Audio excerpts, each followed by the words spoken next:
Break down the fit really quick, Violet. Okay. What do you got Balenciaga on? boots. Okay. Flex.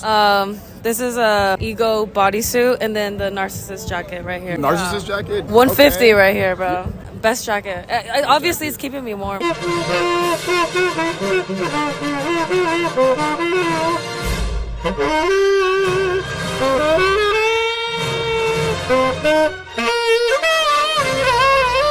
Sure, if I maybe had heard that prior, I might not have listened, because they say smart people learn from other people's mistakes, fools learn from their own. I was very much a fool. No shit. In most of my decisions, but that is why I keep talking about it and why I'm open to sharing, because if you can just help one person, it really does matter.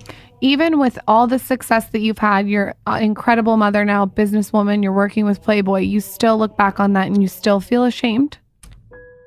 Yeah, I don't like the fact that people can see me naked on the internet or can see those things happening to me. I think that it's gross.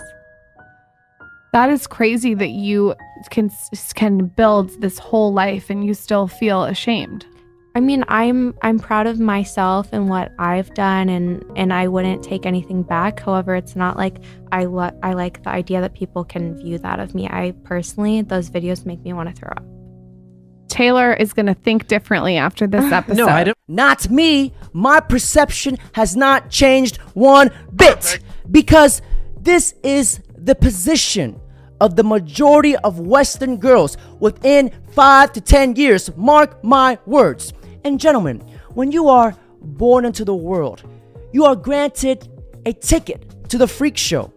But in Western society, you have front row seats to the freak show. Condoms or birth control? I think you should pull out and pray, okay? You are so in denial. Okay. You need therapy. I think you should pull out and pray, okay? Once my boyfriend was asleep, so I wanted to go real quick, so I drove down to the gas station, let him then I came home to sneak into bed. My boyfriend woke up and then wanted to eat good. My he's eating my ex's and I never told him. This is a horror story. Emotional damage. Have a roster.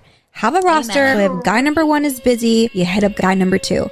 Guy number 2 is busy, hit up guy number 3. You could have maybe some red shirts in there, so maybe 5 total. Keep yourself busy so that you're not getting attached. The problem comes when you start getting attached and wanting more from these men than they're willing to give. Enemy cream gobbler detected. Cream gobbler opinion rejected. I've fucked like one of my friend's brothers, but my brother's friends want to fuck me, and he's in high school. Yeah, that's like the dream. Yeah, not being high school. And like, I like fulfilling fantasies. Like I fantasize. Like I like fantasy movies. I live in my own like dream world. So if I can fulfill somebody's fantasy like that, it makes me feel so good. And like they come so hard and they're so grateful. And like it doesn't last long. And like it's really nice. What a fucking queen. What a nice human. What a nice human. You a simp. Now you see, voluptuous woman, beautiful woman like Lana Rhoades used to make me have butterflies in my stomach. But now they just make me lose freaking brain cells. Because these girls out here telling novel-length war stories about their life. When, bitch, I can summarize your whole life in 4 words. You're a creep.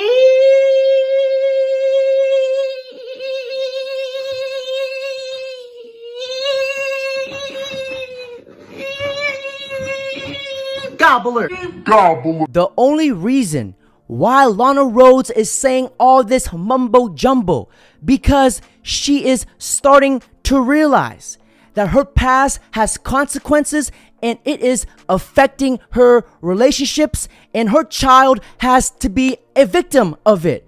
Her story is equivalent to like a UFC fighter going inside the octagon to fight, but blaming the fans for him getting injured. They're so even on total strikes.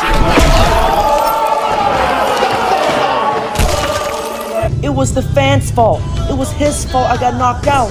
And in Lana's past relationships, she talks about men not wanting to accept her past, men not wanting to kiss her, as if they had the issues. Like the one guy that I'm speaking about that wouldn't kiss during sex. But the truth of a matter of fact is, Lana can't even accept her past herself. Playboy, you still look back on that and you still feel ashamed?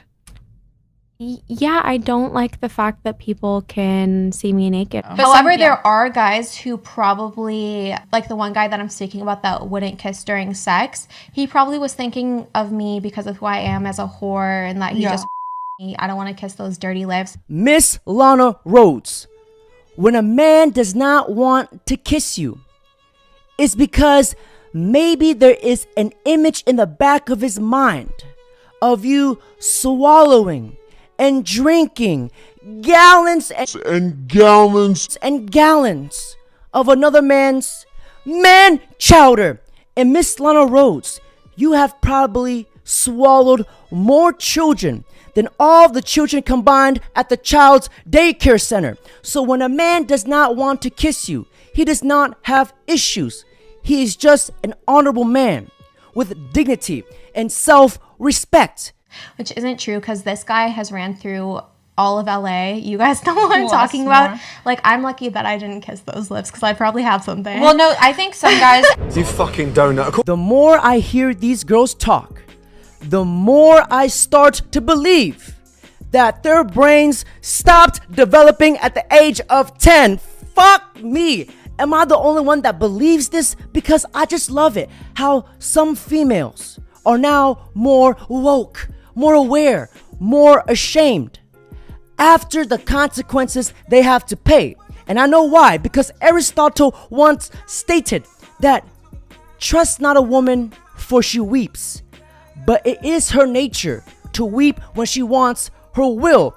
And she had the audacity to say women are not sex objects. No, don't cry. I'm just giving some examples. But... No, that's honestly, that's really hard. And I think, like I had mentioned earlier, it's just so important for young men to stop viewing women as sex objects. Don't view her as an object, but she clearly volunteered to be a sex object.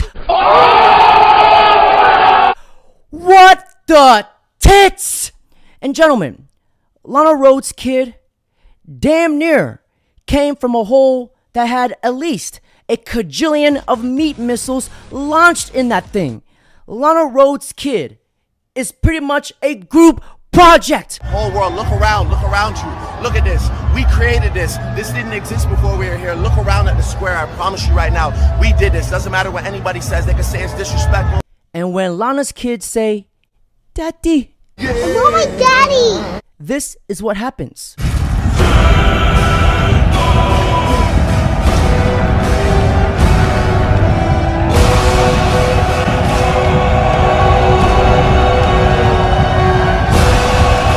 And I know a lot of you guys are very concerned about the well-being of Lana's kid, but I'm here to tell you, don't worry, because Lana's kid has a whole army of step uncles and step grandpas to protect him from all the bullies.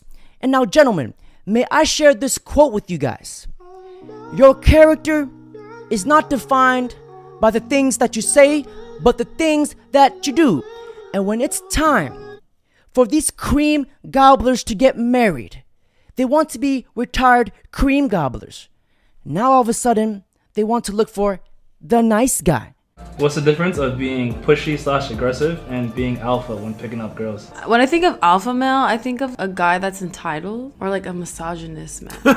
My dick's like a fucking gold. Does that work? I mean, it does kind of work. I fucking hate that. I would have to beg him to come over so we can like Now I like the nice guys. I swear to God, I can't make up their fucking minds, can they? Max, do you believe this shit? 1 second they're like, oh, nice guys are a red flag. The next fucking minute, oh, guys need to be nicer. It's like, where the fuck do they breed these